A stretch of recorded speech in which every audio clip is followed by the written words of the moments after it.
যে কখনো হয় না স্লিপ, সেটাই আসল চ্যাম্পিয়নের গ্রিপ। SRMB TNT বারের উইন গ্রিপ টেকনোলজি সিমেন্টের সঙ্গে বানায় মজবুত গ্রিপ। সেলফি চাই না অটোগ্রাফ? নমস্কার দর্শক বন্ধুরা, এক্সট্রা টাইম বাংলায় আপনাদের সকলকে স্বাগত। আমি অরিত্র রয়েছি আপনাদের সঙ্গে। এবং একদিকে যখন বিভিন্ন দল তারা সুপার কাপের জন্য দল ঘোষণা করে দিয়েছে, অনুশীলন শুরু করে দিয়েছে, তখন মোহনবাগান কেন করছে না, এই নিয়ে কিন্তু আপনাদের একটা উদ্বেগ ছিল। কিন্তু সেই সমস্ত উদ্বেগ কাটিয়ে মোহনবাগান দল তারা কিন্তু সুপার কাপের জন্য প্রস্তুতি শুরু করে দিল যুবভারতী ক্রীড়াঙ্গনে। এবং যে দলটা নিয়ে অবশ্যই বলতে হয় যে গতকাল রাতেই এক্সট্রা টাইমে প্রকাশিত যে সুপার কাপের যে সম্ভাব্য দল, সেই দলের ফুটবলাররা কিন্তু আজকে অবশ্যই ছিলেন। আসিক কুরুনিয়ান থেকে শাহ আব্দুল সামাদ প্রত্যেকেই ছিলেন সিনিয়র দলের, এবং অবশ্যই নুনো রইস তিনি তো ছিলেন। এবং বাকি দলটায় আসবো।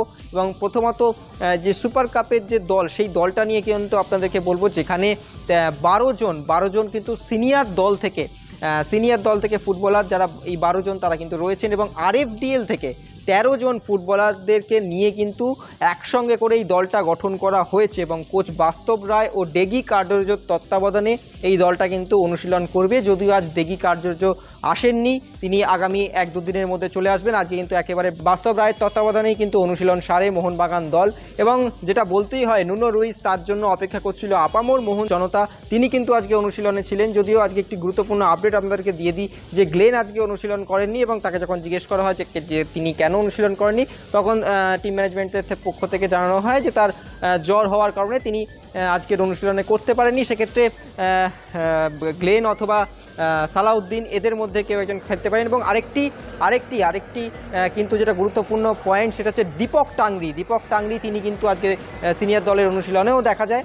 এবং যদি আপনাদেরকে মূল দলটা একবার বলি, একেবারে দীপেন্দু বিশ্বাসকে নিয়ে যেটা বলা হচ্ছে যে দীপেন্দু তার নিজের জায়গা যে সেন্ট্রাল ব্যাক পজিশন, সেই পজিশনে কিন্তু ফিরে গেছেন। আবার তাকে একটু অন্য জায়গায় খেলানো হচ্ছিল, সেক্ষেত্রে দীপেন্দু আবার নিজের জায়গায় অনেক ফ্রিলি খেলতে পারবেন, এটা কিন্তু আশা করা হচ্ছে। এবং অন্যদিকে যদি পুরোটা বলা হয়, একেবারে নুনো রইস, দীপেন্দু, সৌরভ বানওয়ালা থেকে শুরু করে যারা রয়েছেন, এবং অবশ্যই আপ ফ্রন্টে থাকবেন অবশ্যই শাহ আব্দুল সামাদ, আসিক কুরুনিয়ান এবং পাশাং দর্জি তামাং, তাকেও কিন্তু মূল দলের সঙ্গে রাখা হচ্ছে। কোথাও কিন্তু তিনি একটু জুনিয়র বলে যে কোথাও পিছিয়ে রাখা হবে সেটা নয়। তিনি RFDL ফাইনালে হ্যাট্রিক করেছেন, সুতরাং তাকেও কিন্তু মূল দলের সঙ্গে যে সিচুয়েশন প্র্যাকটিস, সেই প্র্যাকটিসে দেখা গেছে। তো সব মিলিয়ে সুপার কাপের জন্য প্রস্তুতি শুরু মোহনবাগান দল। এবং যে দলটা এই মুহূর্তে দাঁড়িয়ে গঠন করেছে মোহনবাগান, এবং সেখানে দাঁড়িয়ে কিন্তু কোচ বাস্তব রায় এবং ডেগি কার্ডোজো, তারা দুজনে কিন্তু একেবারে আত্মবিশ্বাসী, তারা ভালো ফল করবে।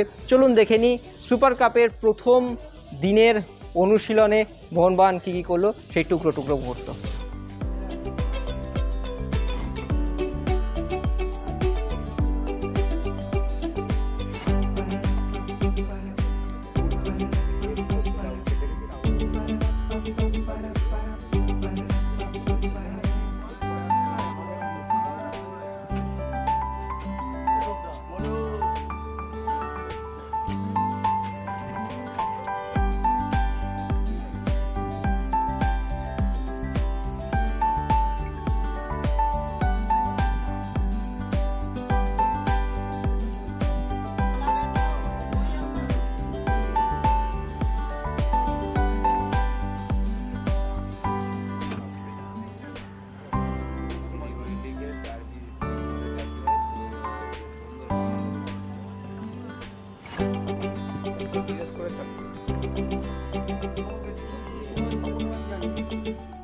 Extra time.